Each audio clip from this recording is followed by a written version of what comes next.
Hello YouTube viewers and subscribers.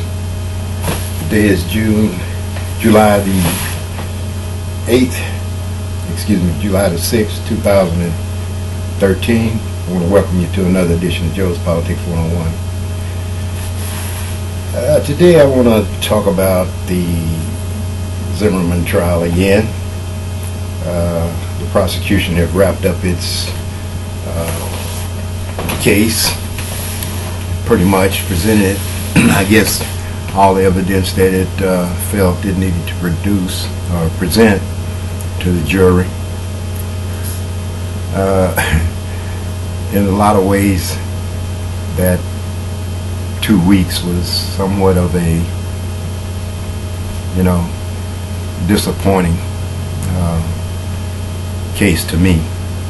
But, having experienced the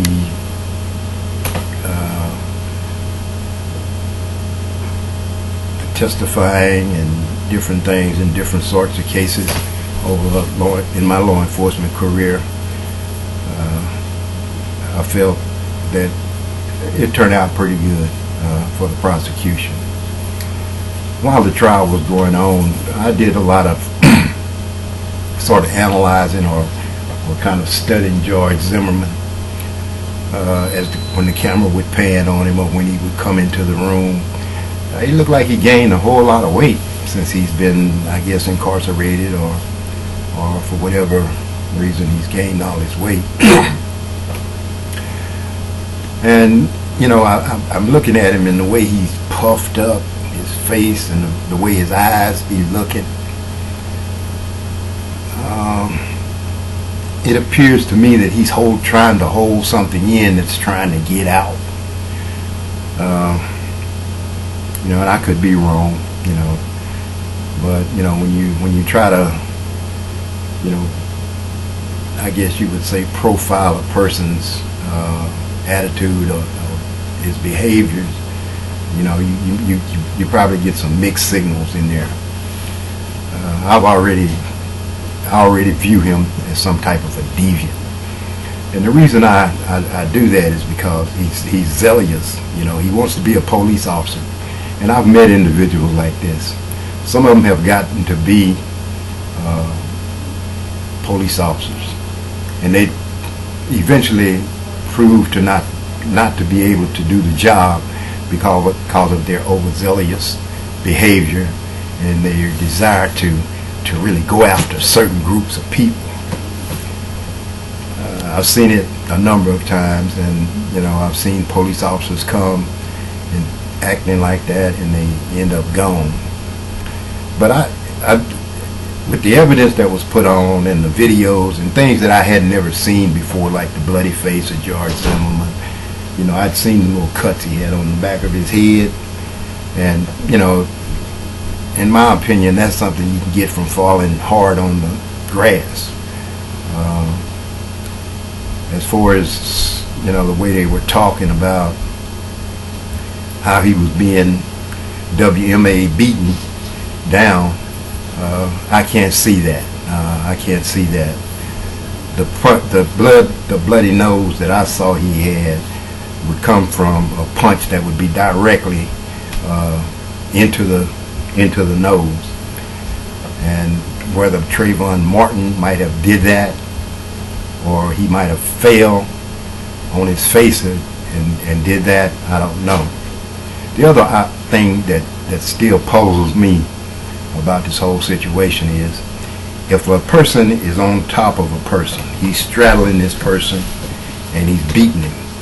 If he has a firearm on, then he being straddled him, I'm pretty sure the young man was up far enough to where he would straddle him to where he couldn't get to the gun. He couldn't put his hand in there to get to the gun. And if he was trying to ward him off or trying to keep from getting hit or whatever, he wouldn't have been able to do that. So that's kind of cranky, his story about how he got his gun. And then listening to the coroner talk, it appears that the gunshot was a straight-on shot, direct, straight in.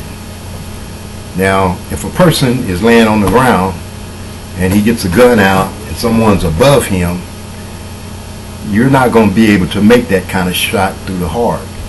Not a straight-on shot. You would have to have some angle. When you pull a gun up to shoot it, you would have to have some angle on it because you're laying down and the person is above you. The only way that you could do that is to bring that gun out, bring it up, and then pull the trigger. And at that close of a range, I don't think he would have been able to do it because his hands would have been moved away. So that's kind of wishy-washy in his story that he pulled his gun out while he was laying down and he shot. Even if Trayvon Martin was above him and he pulled his gun out and he shot, it wouldn't have been a straight-on shot. It would have been an angle shot of some sort, up or down, sideways, or to the left or the right. That's kind of cranky. And then I think about, his so-called need for self-defense. The reason I can't buy his self-defense argument is because police officers all over this country every day are faced with situations where they could use deadly force, but somehow they don't use it. They don't use it. In most cases, for a police officer to shoot someone, it'd have to be a really, really dire situation where the individual where he has no choice. If it's a fight situation, that's something he barrels through.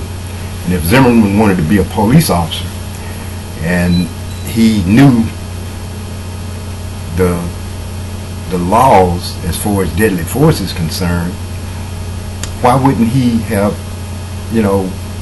took those few little blows if that was the situation and got through it? It just don't fit.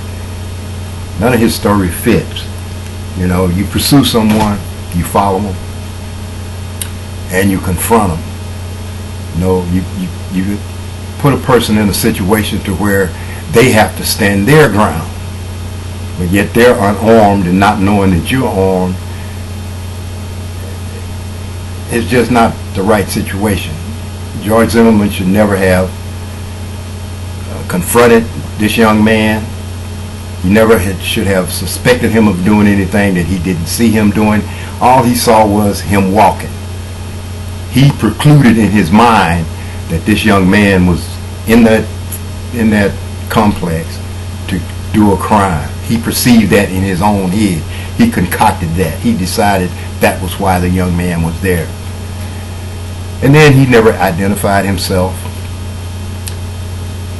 to the young man of who he was. He could have said that from a distance. He could have been driving in his car as he was following him and said, "Hey man, I'm the neighborhood watch commander. Who are you? What are you doing here?" And if the young man chose not to respond to him and continued to walk, he should have left him alone and waited on the police to get there.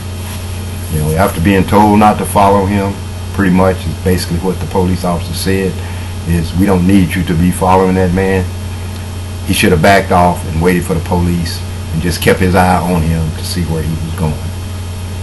Those are the things that do. I think the prosecution pretty much proved and showed that George Zimmerman had some other alternative for confronting Trayvon Martin, which ended up tragically costing Trayvon Martin his life. I'm not going to give up my verdict just yet. I want to wait and see what the defense do in their case. So far, what I've seen from the defense is kind of shaky already.